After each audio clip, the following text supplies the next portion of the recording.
About a week ago, Emmanuel Macron was in Toulouse, cutting a ribbon and pumping an additional 4.2 billion euros into French space defense. Because, quote, space is being brutalized. And he's right. What used to sound like James Bond fantasy is now everyday reality. Satellites that hunt other satellites, lasers that can blind, and missiles that launch on command and take out anything that gives us navigation, banking, or electricity. Orbit is no longer just about science, it's the most important strategic space on Earth. And while the three big players burn billions, even neutral countries like us Austrians are building our own military eyes up there. Let's not waste a second and dive straight into the space forces of this world.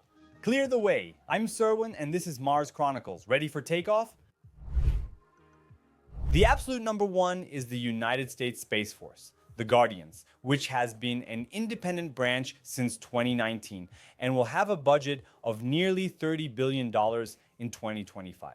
The undisputed top dog, they not only operate GPS and the X-37B space plane, which has already been secretly orbiting for over 900 days straight, but also the new proliferated warfighter space architecture. Hundreds of small satellites in low Earth orbit that can immediately detect and respond to enemy attacks. In addition, there are ground-based jammers, cyber units, and anti-satellite missiles. The message is clear. Anyone who touches American assets will get an immediate response. And not just in orbit, but down here as well. Alongside SpaceX, Blue Origin has also entered the market for reusable rockets, and more will join in the coming months. So they are in a strong position, but they also set the course for this 20 years ago. Right behind them is China. Since April 2024, the People's Liberation Army has had its own aerospace force, completely independent and direct. Xi Jinping commands over 600 satellites, including the Yaogan series with synthetic aperture radar, which can see through clouds and at night, and the Shenzhen 21, which has already proven that it can embrace and pull away other satellites. In addition, there are ground-based lasers that can blind satellites, and the new hypersonic fractional orbital bombardment systems, which theoretically can strike anywhere on Earth within minutes. Is the budget officially classified? Estimates range from $16 to $20 billion. Only Space China is no longer hiding. They are systematically building the capability to completely dominate orbit in the event of war. However, they're not quite there yet, but they are also very well positioned. After the United States, they launched the most payloads into space. China and the United States both have lunar programs aiming to establish permanent bases on the moon and occupy them permanently within this decade. Officially civilian in nature. However, both players use their programs as geopolitical tools, for example, to rally their allies around them. Russia manages to stay afloat with much less money, but a lot of experience. They are clearly the pioneers here. The Russian Space Force was founded in 1992, but it was not active between 1998 and 2000. But you can consider it a fusion of the Air Force and the Space Force.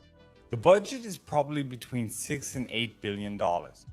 GLONASS, the Russian version of GPS, is still there. The Persona reconnaissance satellites provide sharp images, and the Noodle missile has already shot satellites to pieces, most recently in 2021 with 1,500 new pieces of debris as a bonus, before things escalate in the comments. Russia is not the only one that has shot down satellites.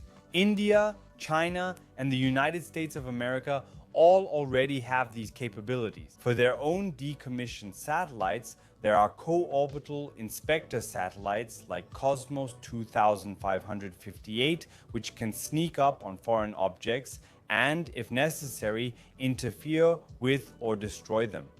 Russia has shown in Ukraine how effective electronic warfare can be against Starlink, and they are now sharing this technology with China. Europe is just waking up, and France is leading with the Commandement de l'Espace, adding an extra 4.9 billion euros by 2030 for a total of over 10 billion.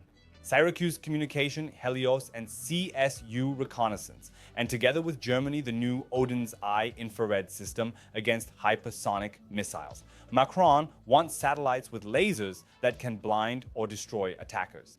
That's called active defense.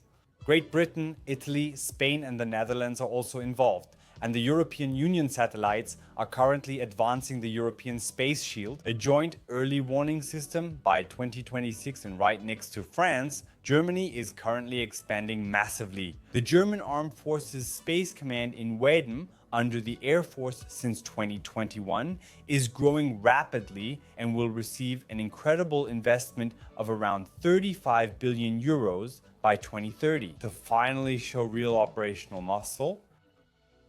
Currently, it tracks thousands of objects around the clock through the Space Situational Awareness Center and warns of collisions with space debris. It also shields its 8 satellites such as Synthetic Aperture Radar Lupe and Satcom BW from interference. But that's just the beginning. In the coming years, hardened satellite constellations will be developed, our own Guardian satellites that can repel hostile approaches, an independent military satellite operations center, and even capabilities for active countermeasures, including jammers and potentially lasers for self-defense. Together with projects like Odin's Eye against hypersonic threats and close cooperation with France, Germany is becoming a real European heavyweight in this area. Defensive for sure, but so robust that no one can just mess around with German satellites. And on top of that comes the real European mega project, the European Space Shield, one of the 4 flagship programs from the European Union Commission's Defense Readiness Roadmap 2030. The plan is ambitious, with the launch already set for the second quarter of 2026 after final approval by the European Council at the end of 2025. The shield is supposed to protect all European space assets from Galileo to Copernicus to IRIS², with a strong focus on space domain awareness, meaning constant monitoring of the orbit, protection against jamming and spoofing, and even in-space services like autonomous refueling or rendezvous maneuvers. It's about making sure that we will not be blind or deaf when someone wants to mess with our satellites. All that works as an interoperation with NATO, but also independently. The budget and the exact industrial partners are not yet finalized, but it's clear that it will cost billions. It shows that Europe is finally waking up and no longer sees orbit merely as a pleasant playground, but as a critical space that we ourselves must secure. And then we, Austria, yes, exactly, the neutral Austria.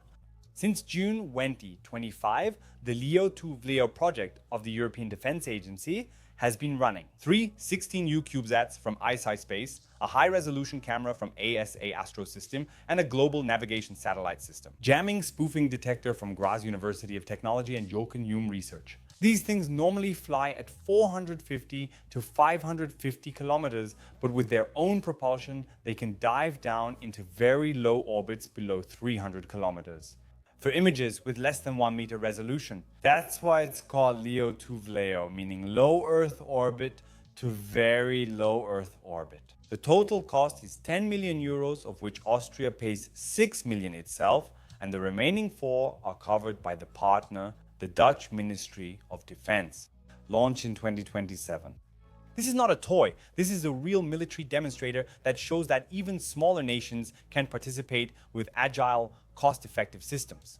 Before we get to the conclusion, a quick note about our shop, Planet Pine, where the embroidered Ad Astra collection is currently breaking all records. I got them in almost every color. With the discount code MARS26, you save 15% on everything.